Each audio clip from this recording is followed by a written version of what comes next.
and to give growth and ongoing character. And in this stage, there should be expanding market and profits must be plowed back. Then he also said, after the takeoff, then you go to drive to maturity.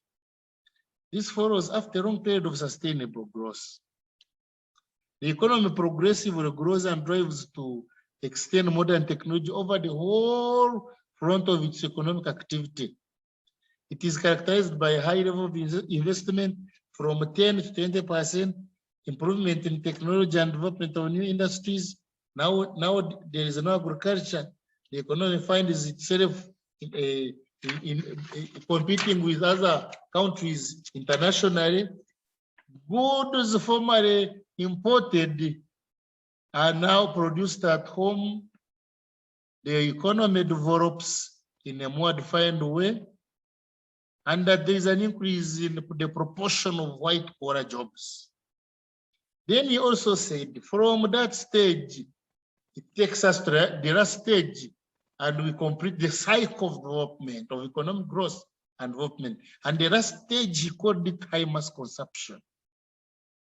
This is the stage of high standard of living, characterized by the following: very high figures of GNP, leading sectors shift towards durable consumer goods and services,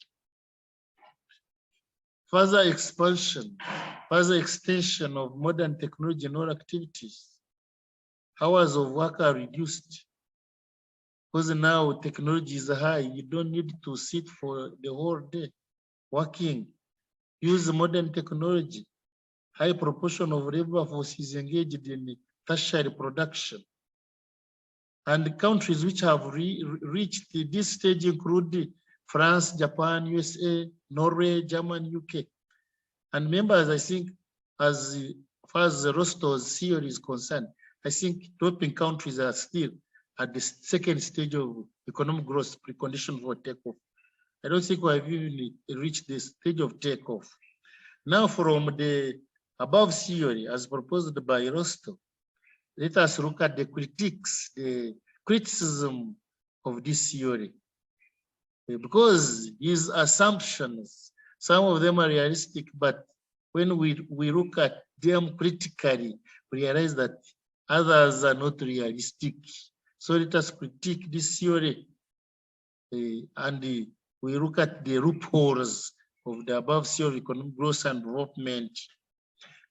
The first criticism is that Rostov assumed that all countries follow these steps, but some countries may jump a step. You will find a country at takeoff and it will jump and go to high mass consumption. So he asserted as if all the stages must be followed chronologically, which in most cases is not the case. Number two, he did not consider the overlapping of the stages. He reasons as if developed countries must abandon agriculture, which is not the same. There are countries which are developed but still engaged in agriculture. For him, looking at agriculture as if it is, not realize that developed countries can still develop with and engage in agriculture, like Holland. Holland is an agricultural state, but it's developed. Holland. Then another criticism of this theory is about Rostov assumed that capital is the major determinant of development. He did not consider other economic and non-economic factors. Capital alone is not enough. Suppose you have enough capital, but the investment atmosphere is not friendly.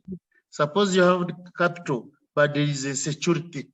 Can that country develop? For him, he based all the factors of development on one factor, and he said it is only capital. That if you have capital, then you have to develop. For members who are joining, I'm discussing series of economic growth, and I've started with the theory of development by Rostov, and I've looked that Rostow proposed 5 stages that must be followed for economic growth and development take place. And after looking at it, we are critiquing that theory, looking at its weaknesses and loopholes. He did not consider the limitation of markets. For him, he said, as long as you produce, then it means the economy is growing. But you may produce and produce, and as long as you don't have markets, you won't achieve anything. So you should have looked at the limitation of markets as a major issue. He also assumed that there is no discontinuity in growth, that one stage leads into another, and that the trend is continuous, which is not the case. He did not consider intersectoral linkages and the spread effects of one sector to others. So that is the theory of development by Rostow. He proposed that 5 stages must be followed, and he mentioned the stages which must be followed, giving characteristics of each stage. The first stage, he called it traditional society. The second stage, he called it precondition for takeoff, drive to maturity, and high mass consumption. And he explained the features of each stage.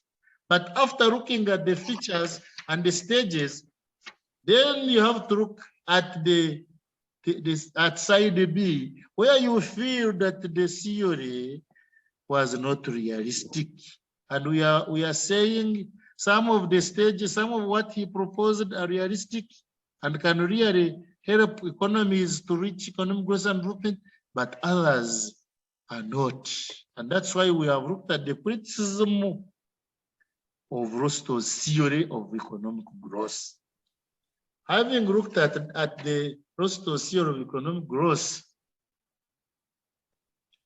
we can also look at another theory. That was the first theory.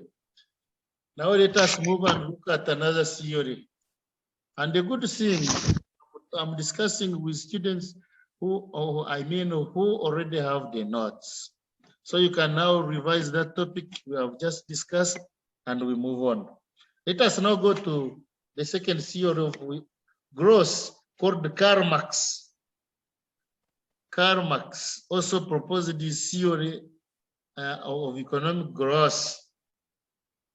Karl Marx identified the contradictions and the class formation as causes for socioeconomic formation.